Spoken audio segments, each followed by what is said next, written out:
guys, it's Jessica from Sloppy Swatches. Today I have the Juicy Jewels collection releasing from Tux Polish on July 22nd. This collection consists of 5 different glitter polishes that are great for water marbling, a white base, and a really cool topper. So I'll go ahead and show you what everything looks like a close-up. I will be featuring these on this Friday's But Do They Water Marble, so stay tuned for that. I'll also have a quick stamping test of each of these. These were sent to me for review, and I will link Tux Polish's storefront down below, so I'll go ahead and show you what everything looks like. I'll go ahead and start with Unicorn today. This is the topper of the collection. It's really unique. It's layered, and you can choose what order the layers go in. She has an option at checkout, I think, where you can leave which color you would like at the top. The topmost color is going to be the most predominant on the nail before you mix it. This was shipped to me all the way to Texas, so I had almost no settling at all, still very defined lines. I'll go ahead and show you what the brush shot looks like at this point. So this is before I've used it. This has a nice mix of matte and holographic glitters. If you like the glitters in the Uptown Funk collection, I think that's what most of these are, is just put into one bottle to be really fun. So I'm showing you how it swatches over Pure. This is the white base coat that comes in the collection. I didn't find the formula on this to be too thick. There are some extras that come with this I'll list in just a minute. I think it went on really easily for me, nice and smoothly. It is jam-packed with glitter and it will dry textured. So here is a look at the completed mani of Unicorn over Pure before top coat.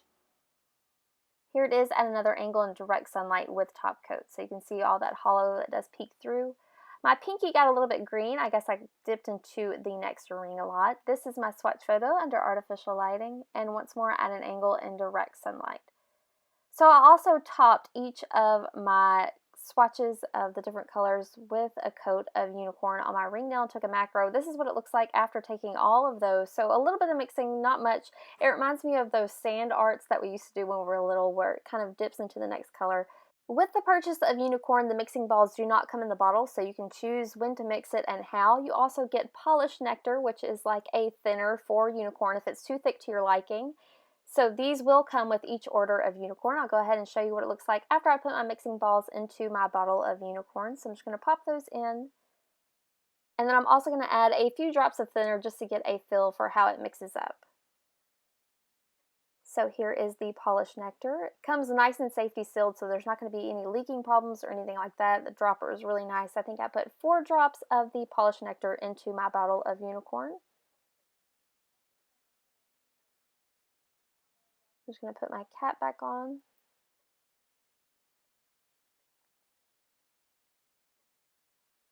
And then do a little bit of mixing to show you what a swatch will look like after your bottle is mixed. So this almost reminds me of those timeout jars that some people make for kids with the glitters in them. I had a lot of fun mixing this bottle up. It was very relaxing, oddly. So this is what it looks like when I got it nice and mixed. I do have a nice bold ring of pink towards the bottom. I think as I continue using this polish, it'll mix up more by itself too, so I'm not too worried about the bold line there. I had a lot of fun just shifting the bottle and watching all the layers come together. I think this is an amazing idea. I'm really in love with it. So here is the brush shot once I have it all mixed, and I'll show you how it swatches over a black. So today I'm using Zoya Willow. It's my favorite black cream. I'm just going to do 1 coat of Unicorn. You can see there how dense this glitter is. I think you could obviously get this opaque on its own, I think, in 2 or 3 coats, and definitely with sponging. So this is my favorite way to wear Unicorn. I love how it looks over black, especially with all those matte neons. So here is a look at the completed mani without top coat.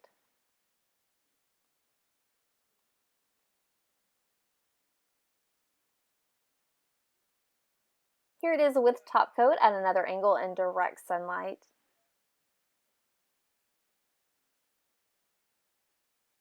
This is my swatch photo under artificial lighting before I had mixed my bottle, and another angle with top coat in direct sunlight. So next up is Pure. Pure is described as a pure white cream, and that doesn't sound that interesting on its own, but this is an amazing white. If you need a white for stamping, for water marbling, just as a base coat, this is a great one. I'll go ahead and show you a brush shot.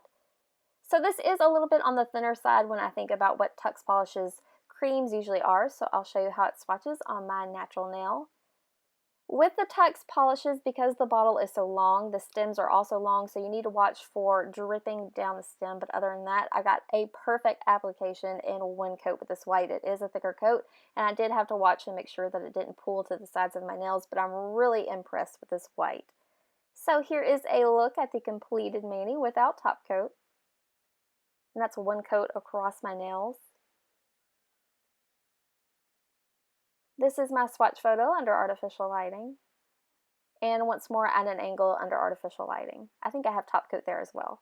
So I'll show you how pure stamps. I'm using Born Pretty Plate L003. I'm going to use this star image here. I'm actually in the process of having a custom plate made with my logo. If you know anybody that makes custom plates, please leave me the link down below. I'm really interested in that. So I just applied it generously to my image, scraped it downward, and then rolled upward with my Born Pretty stamper.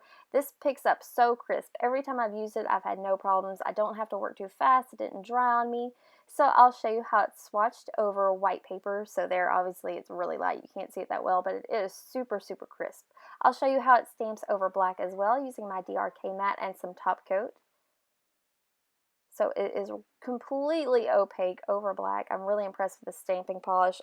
Honestly, I keep most of my Tux creams with my stamping polishes in my Helmers because they work that well. So next up is Sparkling Guava, and this one is described as a pink Corelli base with shimmer and hollow glitter. So this almost reminds me of those speckled eggs. It's really, really bright pink. It almost freaked out my camera a little bit. I'll go ahead and show you a brush shot. So this is a nice creamy crelly. I'll show you how it's swatched on my natural nail. So here is one coat of Sparkling Guava. These are surprisingly opaque. Like, I can still see my nail line, but I got good, nice coverage. I did have to watch out for dripping down the stem again. So I'll let this dry and then come back in for a second coat.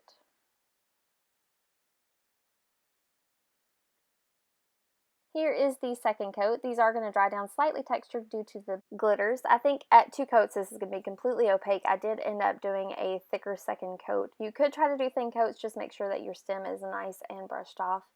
Here I kind of had to absorb a little bit of the extra polish and put it back in the bottle. But it leveled out nicely. I had no problems other than that, just watching it drip down the stem. This actually really comes in handy for water marbling, though. I can't wait to show you that video on Friday. So next I'm going to show you how it swatches over pure. So on all of my swatches I will have pure on my ring nail. So this is one coat of Sparkling Guava over pure.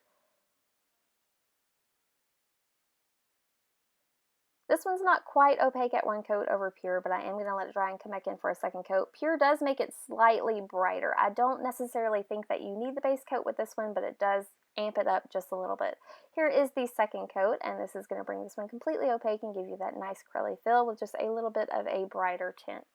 So this is a look at the completed mani without top coat. Again, I have pure on my ring nail there. You can see it's just slightly brighter. Here is a closer comparison of the two. I have pure as a base to the right and without a base to the left. Here it is from another angle with top coat and direct sunlight. So most of those glitters get buried under the crelly, but you do have a little bit of sparkle left. You can see it catching the sun there. This is my swatch photo under artificial lighting. And once more at an angle in direct sunlight. Next, I'll do a quick stamping test. I'm using the same stamping plate as before. With these, when you scrape down, you're going to get a ton of glitter. It's going to feel a little bit gritty, but these do stamp really well. I'll show you how it stamps over black. So again, surprisingly opaque. You do still get a nice little tint of that glitter. With the testing that I've done so far, even when you add a top coat, these stay nice and bright on the nail. Next up is Peach Mimosa, and this one is described as a peachy orange crelly base with shimmer and pink hollow glitter.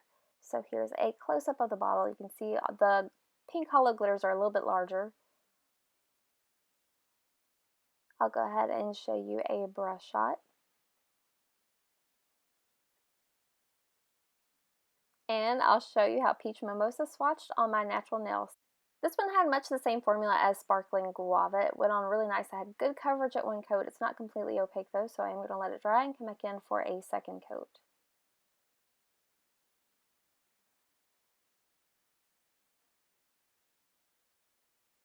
Here is the second coat. You can see the texture that kind of dries around the pink glitter. You will want a top coat with these, I believe.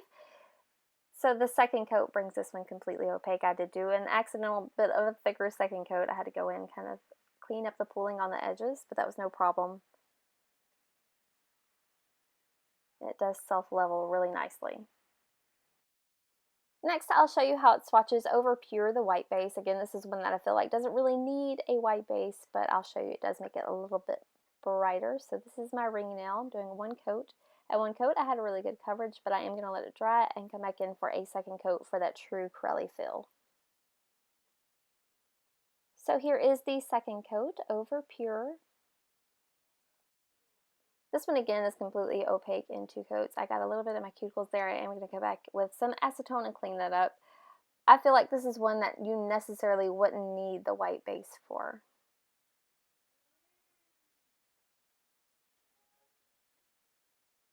So I'm going to get my acetone and just clean that up really quickly. So here is a look at the completed mani without top coat. I'll show you a close-up of the based and unbased polish in just a minute.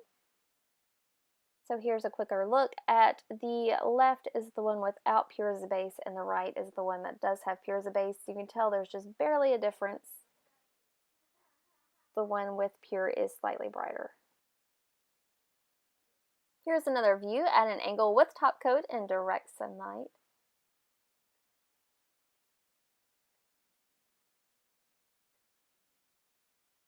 This is my swatch photo under artificial lighting. And once more at an angle in direct sunlight with top coat. So I'll show you how this one stamps really quickly. I'm using the same image from Born Pretty Plate L003. This stamps pretty vibrantly over white. It was a nice true orange. It is going to dry a little bit textured. I'll show you how it stamps over black. Again, this one's pretty bright. Not as bright as the others maybe, but it is still a true orange. So next up is Pink Lemonade, and this one is described as a neon yellow crelly base with shimmer and pink glitter and pink hollow glitter. So that pink hollow glitter almost looks rose gold in this mix. I'm really digging this one. So I'll show you a brush shot. This one tripped my camera up a bit. I'll go ahead and show you how this swatched on my natural nail. So at one coat, I had nice coverage, especially for a yellow. This one is a little bit on the more thin side when compared to Sparkling Guava or Peach Mimosa.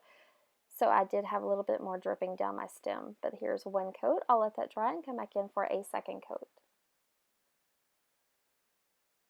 So here is the second coat. The shimmer in this one is pretty strong as well. At two coats, I could still see my nail line a little bit, so I am going to let this dry and then come back in for a third coat. So here is the third coat. This is going to bring this one completely opaque. This is a really interesting Corelli. I don't think I've seen a mix like this before.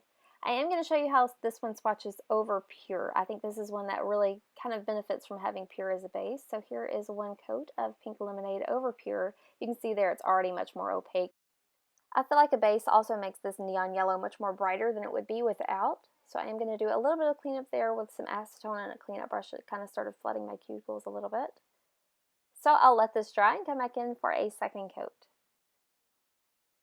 So here is the second coat of Pink Lemonade over Pure. This is going to bring this one completely opaque. It does give it a nice squishy Corelli feel. This is my favorite way to wear this polish, would be over a base.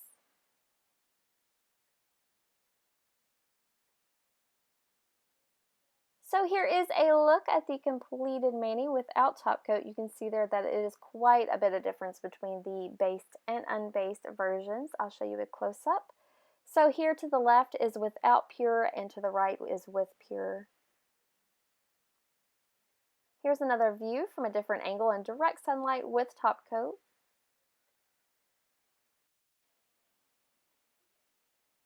This is my swatch photo under artificial lighting, and once more at an angle with top coat and direct sunlight.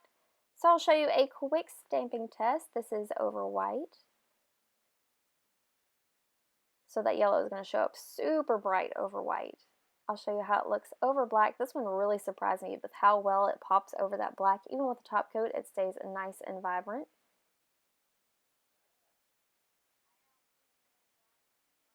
So So next up is Acai Limeade, and this one absolutely tripped my camera. It was just glowing, so I have had to darken everything up a little bit here.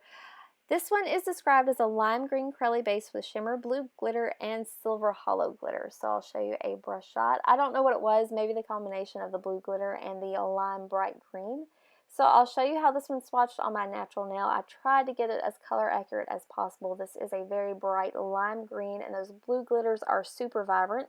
So at one coat, I do have a nice bit of coverage, but still lots of nail line. This one has much the same formula as Pink Lemonade to me. It is a little bit on the thinner side. So here is the second coat.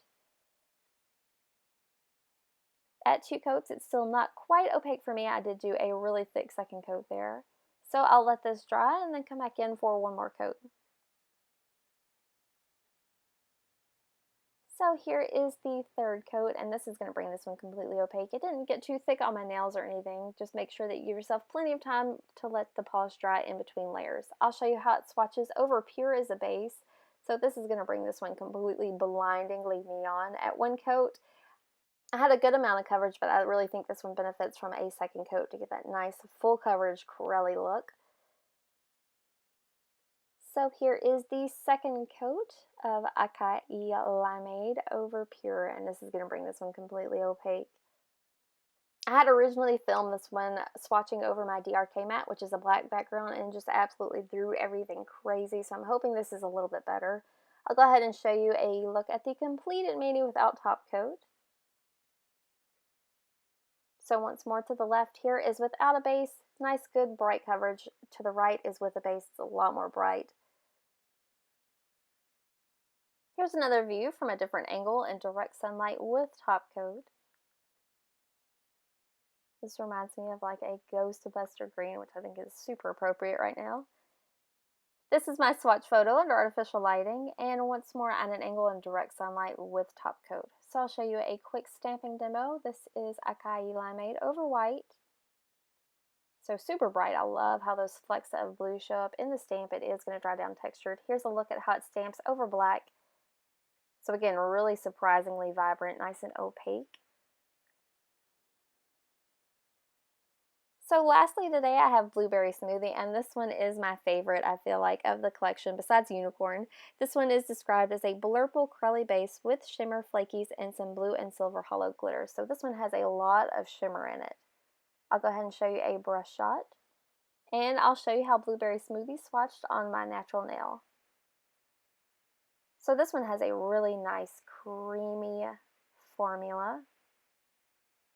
I got really great coverage at 1 coat. I am going to stop here and come back in for a second coat. So here is the second coat. This is going to bring this one completely opaque.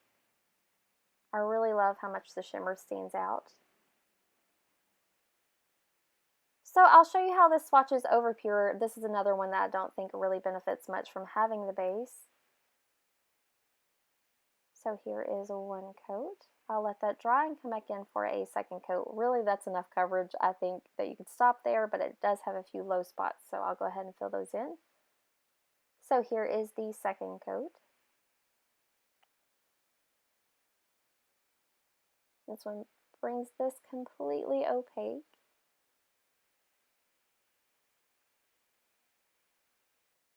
So here is a look at the completed mani without top coat.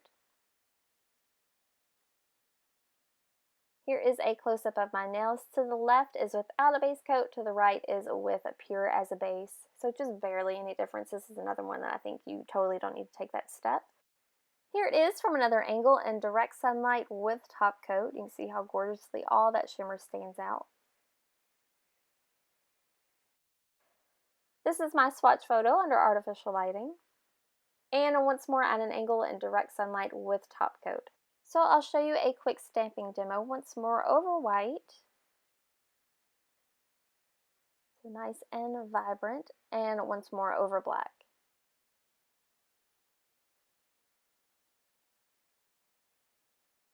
So I'm really impressed with how these stamp. You will have to kind of fight the glitter to make sure that you're scraping enough off to get a clean lift with your stamper, but I think this is really worth it. Here is a look at all the different colors stamped over white.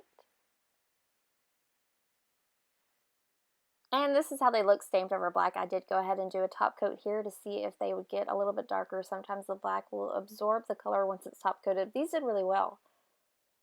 So that wraps up my swatch and review of the Juicy Jewels collection. These are releasing on July 22nd at 11 a.m. Eastern Standard Time.